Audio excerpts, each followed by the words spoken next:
सहवास के प्राचीन 9 नियम संबंध बनाने के पौराणिक नियम। पौराणिक जमाने में सिर्फ आर्षि मुनि ही हुआ करते थे। इन आर्षि मुनियों ने सहवास को लेकर बहुत सारे नियम बनाए हुए थे। इस दौर में बहुत सारे युवा हैं जो संबंध बनाने का नियम नहीं जानते हैं। अगर आप यह नियम अच्छी तरह से समझ पाते हैं और अपने जिंदगी में लागू करते हैं तो जिंदगी जीने का आनंद बहुत लाभदायक हो सकता है। तो आप अपनी जिंदगी को बेहतर बनाने के लिए जरूर अपनाएं यह 9 नियम जो हम अभी बताने जा रहे हैं। सदियों से यानी प्राचीन समय से ही सहवास को पूजा जाता रहा है, चाहे फिर वह सतयुग हो या फिर कलयुग। दोस्तों, हर युग में संबंध बनाने को लेकर अलग अलग मत रहे हैं। पति और पत्नी के बीच सहवास सिर्फ रिश्तों को मजबूत बनाए रखने का एक आधार होता है, बशर्ते कि उसमें प्रेम हो। काम वासना नहीं, ज्यादा काम वासना में डूबे हुए इंसान कभी अच्छे प्रेमिका या पति नहीं हो सकते। वहीं देखा जाए तो प्राचीन समय में शारीरिक संबंध बनाने की प्रक्रिया को काफी पवित्र समझा जाता था। ऐसा शास्त्रों में कई प्रमाण देखने को मिल जाएगा। उस समय के लोग ज्यादा खुले विचारों के थे और काम से जुड़ी हर समस्या पर बेझिझक बात करते थे। गौरतलब है कि सहवास जैसे विषय पर पहला ग्रंथ कामसूत्र भारत की देन है, जिसे दूसरी सदी में आचार्य वात्स्यायन ने लिखा था। दोस्तों, आप नहीं जानते तो हम बता दें कि सहवास को लेकर कुछ नियम हैं जिन्हें आत्म कल्याण के लिए जरूर पालन करना चाहिए, न कि वासना के लिए। आइए जानते हैं क्या है वह नियम जिन्हें अपनाकर हम जीवन को सन्मार्ग पर ले जा सकते हैं। दोस्तों, प्राचीन नियमों के अनुसार सहवास से वंश प्रतिमैत्री लाभ, साहचर्य सुख, मानसिक रूप से विपक्ष, दीर्घायु, शारीरिक और मानसिक स्वास्थ्य सुख की प्राप्ति हासिल की जा सकती है। अगर वर्तमान में देखा जाए तो आज की युवा पीढ़ी सिर्फ आनंद के लिए एक दूसरे से संबंध स्थापित करते हैं, जबकि वह यह नहीं जानते कि पति और पत्नी के बीच शारीरिक संबंध रिश्तों को मजबूत बनाए रखने का एक आधार होता है, बशर्ते कि उसमें प्रेम हो, काम वासना नहीं।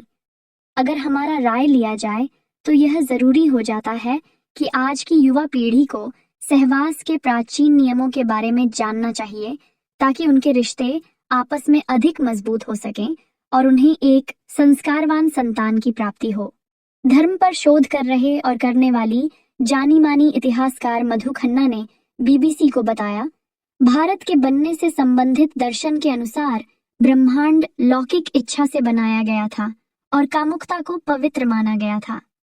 कामुकता के बारे में सबसे विस्तृत मानी जाने वाली किताब कामसूत्र 3री सदी में लिखी गई थी और यह किताब प्राचीन भारत के बारे में बहुत कुछ दर्शाता है। नमस्कार मित्रों, वीडियो में आगे बढ़ने से पहले आपसे एक अनुरोध है। कृपया हमारे प्राचीन शक्ति चैनल पर पहली बार आए हैं तो चैनल को सब्सक्राइब अवश्य कीजिएगा। हमारे द्वारा दिए गए जानकारी अच्छे लगे तो अपने दोस्तों के पास इस वीडियो को शेयर जरूर कीजिएगा। आइए जान लेते हैं क्या है प्रथम नियम। शास्त्रों की बात की जाए तो शास्त्रों के अनुसार मनुष्यों के शरीर में व्यान, समान, अपान, उदान और प्राण नाम के 5 प्रकार की वायु रहती है। मित्रों, इन पांचों में से एक अपान वायु ही मलमूत्र, शुक्र, गर्भ और तव को बाहर निकालने का कार्य करती है। अच्छे से समझे तो इसमें से शुक्र को ही वीर्य भी कहा जाता है, यानी यह वायु संभोग से संबंध रखती है। शास्त्रों के अनुसार बात की जाए तो जब इस वायु की गति में फर्क आता है या यह किसी भी प्रकार से दूषित हो जाती है तो मूत्राशय और गुदा संबंधी रोग उत्पन्न होते हैं, जिस वजह से संभोग की शक्ति पर भी असर पड़ता है। अपान वायु ही स्त्रियों में माहवारी, प्रजनन और यहाँ तक कि सहवास को भी नियंत्रित करने का कार्य करती है। इसलिए मनुष्यों को चाहिए वह अपने शरीर में इस वायु को शुद्ध और गतिशील बनाए रखने के लिए अपने उदर यानी पेट को साफ रखें और निश्चित समय पर शौचादि से निवृत्त हो। नंबर 2, क्या कहता है दूसरा नियम? दोस्तों, कामसूत्र के रचयिता आर्षि वात्स्यायन के अनुसार कहते हैं कि स्त्रियों को काम शास्त्र का ज्ञान होना बेहद जरूरी है, क्योंकि इस ज्ञान का प्रयोग पुरुषों से अधिक स्त्रियों के लिए जरूरी है। हालांकि पति पत्नी दोनों को ही इसका भरपूर ज्ञान हो, तभी अच्छे सुख की प्राप्ति होती है। आर्षि वात्स्यायन के अनुसार स्त्री को विवाह से पहले पिता के घर में और विवाह के पश्चात पति की अनुमति से काम की शिक्षा जरूर लेनी चाहिए। आर्षिवाद के कहने का मतलब मत है कि स्त्रियों को गणिका की तरह व्यवहार करना चाहिए। इससे दाम्पत्य जीवन में स्थिरता बनी रहती है और पति अन्य स्त्रियों की ओर आकर्षित नहीं हो पाता है तथा पत्नी के साथ उसके मधुर संबंध बने रहते हैं। इसलिए स्त्रियों को सहवास का ज्ञान होना आवश्यक है ताकि वह काम कला में निपुण हो सके और पति को अपने प्रेम पाश में बांध कर रख सके। ऐसा करने से पति पत्नी के रिश्ते में मधुरता बनी रहती है और रिश्ते मजबूत बना रहता है। दोस्तों, आप सोच रहे होंगे कि स्त्री आखिर सहवास का शिक्षा किस से ले सकती है, तो हम आपको बता दें कि आचार्य वात्स्यायन के अनुसार एक कन्या के लिए सहवास की शिक्षा देने वाले विश्वसनीय व्यक्ति हो सकते हैं, जैसे दाई, बड़े बहन, विश्वास पात्र सेविका की ऐसी कन्या जो साथ में खेली हो और विवाहित होने के पश्चात पुरुष समागम से परिचित हो, जैसे उसके कोई फ्रेंड, पास के कोई रिश्तेदार, विवाहित सखी, हमउम्र मौसी या बड़ी बहन आदि, अधेड़ या बुढ़िया, दासी, ननद या भाभी हो सकता है जिसे संभोग का आनंद प्राप्त हो चुका हो। उसका स्पष्ट बोलने और मधुर बोलने वाली होना जरूरी हो ताकि वह काम का सही सही ज्ञान दे सके। क्या है तीसरा नियम? हिंदू शास्त्रों के अनुसार पति पत्नी को रविवार, अमावस्या, पूर्णिमा, चतुर्थी, अष्टमी, संधिकाल, संक्रांति, श्राद्ध पक्ष, श्रावण मास, नवरात्रि और ऋतुकाल आदि में किसी भी रूप में शारीरिक संबंध स्थापित नहीं करनी चाहिए।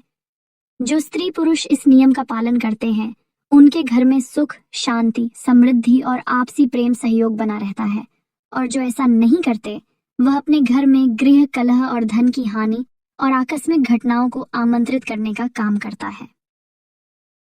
नंबर 4, चौथा नियम।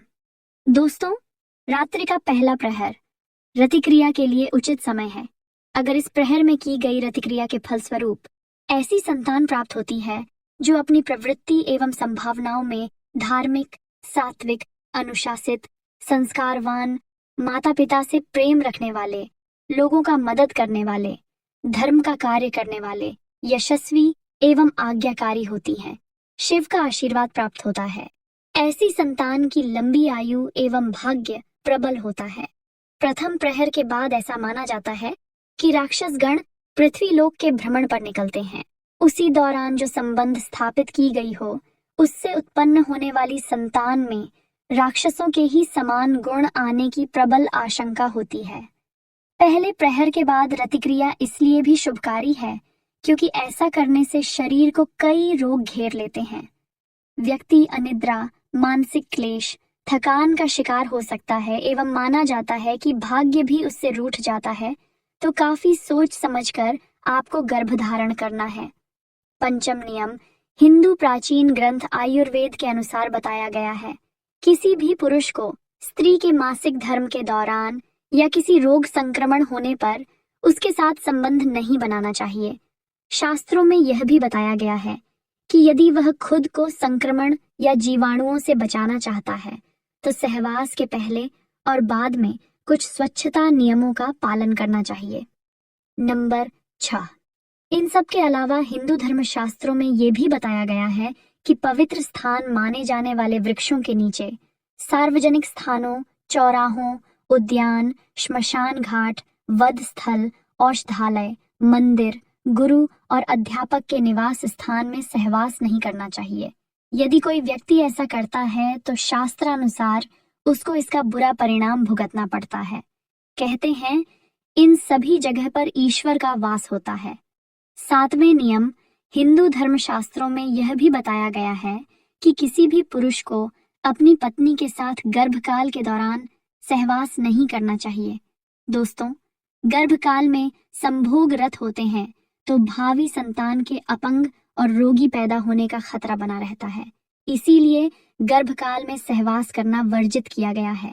हालांकि कुछ शास्त्रों के अनुसार 2 या 3 माह तक सहवास किए जाने का उल्लेख मिलता है, लेकिन गर्भ ठहरने के बाद सहवास नहीं किया जाए तो ही उचित है।